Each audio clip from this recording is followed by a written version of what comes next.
9th class में मैं 3rd division पास हूँ। 10th क्लास में मैं 3rd डिवीज़न पास हूँ। 11th क्लास में फिर 3rd डिवीज़न पास हूँ और 12th क्लास में फेल हूँ। और 12th क्लास में फेल ऐसा नहीं कि एक आध सब्जेक्ट में, हिंदी छोड़ के सारे सब्जेक्ट में।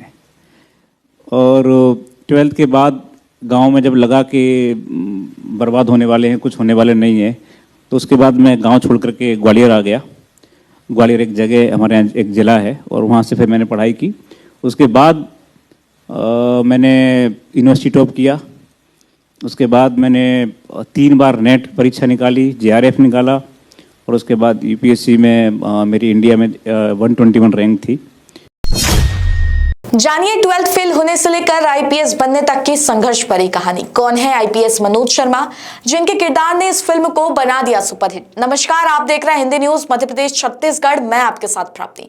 आईपीएस ये वो नाम है जिसे पाने के लिए हर एक युवा दिन रात मेहनत करता है और हजारों लाखों में कोई उस काबिल बनता है जिसे आईपीएस अधिकारी बनकर देश और समाज की सेवा करने का मौका मिलता है। ऐसे ही होनहार, संघर्षशील लेकिन 12वीं फेल आईपीएस अधिकारी मनोज शर्मा भी हैं, जिनकी जिंदगी में बहुत से उतार चढ़ाव आए, लेकिन उन्होंने कभी हार नहीं मानी और आज वो महाराष्ट्र में आईजी पुलिस आयुक्त के पद पर पोस्टेड हैं। उनके जीवन के असली किरदार पर मशहूर फिल्म निर्देशक विधु विनोद चोपड़ा ने 12वीं फेल फिल्म बनाई है, जो उनकी कहानी के इर्द गिर्द घूमती है। ये मूवी सफलता के झंडे गाड़ रही है। आईपीएस मनोज शर्मा पुलिस विभाग में बड़ा नाम है। उनके संघर्ष भरे जीवन की कहानी सुन युवा उनसे प्रेरणा लेते हैं। आईपीएस मनोज शर्मा पढ़ाई लिखाई के नाम से कोसों दूर भागते थे। यही कारण रहा कि वो एक बार 12वीं में भी फेल हो चुके हैं। बावजूद इसके उन्होंने कभी भी पीछे मुड़कर नहीं देखा। आज वो एक सफल बेटा, पति, पिता और जिम्मेदार अधिकारी बनकर अपने कर्तव्यों का पालन कर रहे हैं। इनकी कहानी जितनी इंस्पायरिंग है, उतनी ही मोटिवेशनल भी है। खुद इनके संघर्ष भरे जीवन से प्रेरित एक बॉलीवुड फिल्म 12th फेल भी बन चुकी है। मनोज शर्मा के जीवन की शुरुआत की बात करें तो मनोज कुमार शर्मा का जन्म 3 जुलाई 1975 को मध्य प्रदेश के मुरैना जिले से 30 किलोमीटर दूर जौरा तहसील के बीलग्राम में हुआ था। इनके पिता रामजीवन शर्मा कृषि विभाग में कृषि विस्तार अधिकारी के पद पर कार्यरत थे। इसके साथ ही परिवार में इनके एक बड़े भाई व छोटी बहन भी है। बचपन से ही मनोज शर्मा पढ़ाई लिखाई से काफी दूर भागते थे। उनका मन बिल्कुल भी पढ़ने लिखने में नहीं लगता था।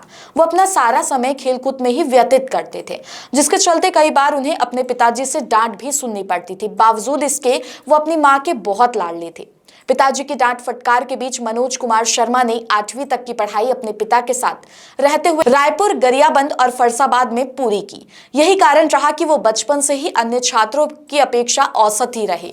रिपोर्ट्स के मुताबिक उन्होंने 9वीं और 10वीं की परीक्षा नकल के सहारे 3rd डिवीजन के साथ पास की थी। यहां तक तो फिर भी ठीक था। 12वीं क्लास के पेपर में माध्यमिक शिक्षा परिषद की सख्ती के चलते वो केवल हिंदी विषय में पास हुए, बाकी विषय में फेल हो गए थे। इसके बाद वो अपने बड़े भाई के साथ टेम्पो चलाने लगे, लेकिन उनका इसमें भी मन नहीं लगा।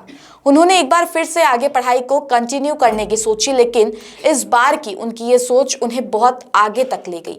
उन्होंने ग्वालियर के Maharani Laxmibai government college of excellence से बीए हिस्ट्री से किया। इसके बाद उन्होंने भारत का सबसे जटिल कोर्स माना जाने वाला यूपीएससी की तैयारी करते हुए जर्नलिज्म में पीएचडी भी करी। इसके बाद वहां कड़ी मेहनत करते रहे और यूपीएससी की परीक्षा दी, लेकिन पहले 3 अटेम्प्ट में वो असफल रहे। लेकिन उन्होंने हार नहीं मानी और चौथे प्रयास में उनकी 121वीं रैंक आई, जिसके बाद वो आईपीएस ऑफिसर बन गए। पढ़ाई लिखाई में कमजोर होने के साथ साथ उनके घर की स्थिति भी काफी खराब हो रही थी, जिसके चलते उन्होंने इसे संवारने के लिए कभी टेम्पो चलाया तो कभी राजधानी दिल्ली में जाकर काम तलाशा। इस दौरान उन्होंने कई रातें फुटपाथ पर बिताई। फिर एक दिन उन्हें लाइब्रेरी में काम करने का मौका मिला। इस दौरान उन्होंने यूपीएससी की कोचिंग भी शुरू कर दी, लेकिन इसी बीच उन्हें उत्तराखंड के अल्मोड़ा में रहने वाली श्रद्धा जोशी से प्यार हो गया और उनकी जिंदगी का टर्निंग पॉइंट साबित हुआ और वो आईपीएस अफसर बन गए। साल 2005 में उन्होंने अपनी गर्लफ्रेंड श्रद्धा जोशी से शादी कर ली। वर्तमान में श्रद्धा आईआरएस अधिकारी हैं। उनके 2 बच्चे मानस और चिया भी हैं। हाल ही में उनके साथी अनुराग पाठक ने उनके संघर्ष भरी कहानी पर एक किताब लिखी, जिसका शीर्षक था 12th फेल, हारा वही जो लड़ा नहीं। इस किताब में मनोज शर्मा के संघर्ष के दिन दर्ज हैं। महाराष्ट्र कैडर में इस आईपीएस की आज आईपीएस मनोज शर्मा देश के लाखों युवाओं के लिए मिसाल बन गए हैं। उनके सच्चे जीवन के संघर्षों से प्रभावित होकर बॉलीवुड के दिग्गज निर्माता में से एक विधु विनोद चोपड़ा ने एक फिल्म भी बनाई है जो इस समय देश भर में सुर्खियां बटोर रही है। इस फिल्म के जरिए उन्होंने मनोज शर्मा के शुरुआती जीवन से लेकर वर्तमान दाम्पत्य जीवन को बखूबी दर्शाया गया है। ये फिल्म समाज के हर वर्ग को अपनी ओर आकर्षित करने का काम कर रही है। इस मूवी का शीर्षक 12th फेल रखा गया है।